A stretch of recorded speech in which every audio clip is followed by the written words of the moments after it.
strong for BJP like that of North. Ikkada kuda we are not on Hindutva ideology. Hindutva is core ideology, but Hindutva is not our agenda. Our agenda is development. Our agenda is people's welfare.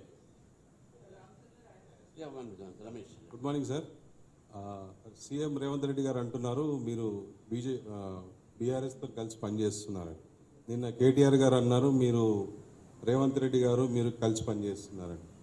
మీరు ఎవరితోనైనా కలిసి పనిచేస్తున్నారా లేదంటే ఇద్దరితో కలిసి పనిచేస్తున్నారా? మిమ్మల్ని ఎందుకు విలన్గా చూపిస్తున్నారు? తెలంగాణ రాజకీయాల్లో మీరు హీరోనా విలనా? తెలంగాణ రాజకీయాల్లో సూపర్ హీరో మేము. We're not anything, we're super heroes. And not మేము ఎవరి కోసం పనిచేస్తున్నాం అంటే, ఎవరితో పనిచేస్తాం అంటే మేము ప్రజలతో పనిచేస్తాం. మేము బీఆర్ఎస్తో పనిచేసే అవసరం లేదు, కాంగ్రెస్తో పనిచేసే అవసరం లేదు. మేము ప్రజలతో కలిసి పనిచేస్తాం, ప్రజల కోసమే పనిచేస్తాం, ప్రజల్లోనే పనిచేస్తాం. బీఆర్ఎస్ ప్రభుత్వము, బీఆర్ఎస్ పార్టీ వాళ్ళు చేస్తున్నారు, ప్రజల కోసం చేస్తున్నారా? నేను మూడే ఎగ్జాంపుల్ చెప్తాను మీకు. బీజేపీ తీసుకున్నటువంటి ఒక 3 నిర్ణయాలని కాంగ్రెస్ బీఆర్ఎస్ కలిసి దాన్ని అపోజ్ చేసింది. ఫస్ట్ మొన్న ఉమెన్ రిజర్వేషన్స్. సరే బీఆర్ఎస్కు ఒక ఎంపీ కూడా లేడు లోక్సభలో, వేరే మాట. కానీ బయట మాత్రం they supported Congress party. They opposed women reservation bill 1. Number 2, delimitation విషయంలో కూడా స్టాలిన్ వెన్ ఈ misled the people of south India, ఆయన ఏం చేశాడు, అక్కడ చెన్నైలో మీటింగ్ పెట్టాడు. దానికి కేటీఆర్ గారు రేవంత్ రెడ్డి గారు కలిసిపోయారు ఆ మీటింగ్కు.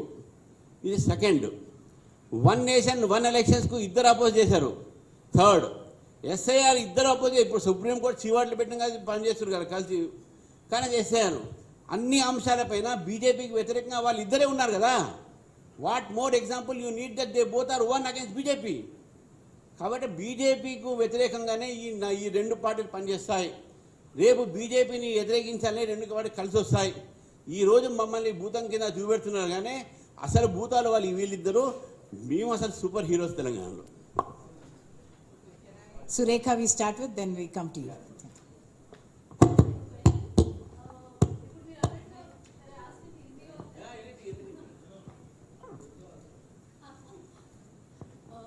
मेरा सवाल ये था कि जैसे बीआरएस और कांग्रेस कह रहे हैं कि आप ऑपोजिशन पार्टी, मतलब उनके साथ आप कर रहे हैं, आगे आने वाले चुनाव में क्या होने वाला है? पवन कल्याण भी जो है अपना एक तरीके से जो यहाँ पर जिस तरीके से फ्लोर सेट कर रहे हैं, आपको लगता है कि आगे आने वाले चुनाव में एक कोएलिशन की तरफ जो आगे बढ़ेगी और बीजेपी क्या साथ रहेगी? टीडीपी आएगी या जनसेना के साथ आप आगे बढ़ने की सोच रहे हैं? और इसी के साथ जुड़ा हुआ एक सवाल कि क्या अभी भी तेलंगाना सेंटिमेंट इलेक्शन का मुद्दा है?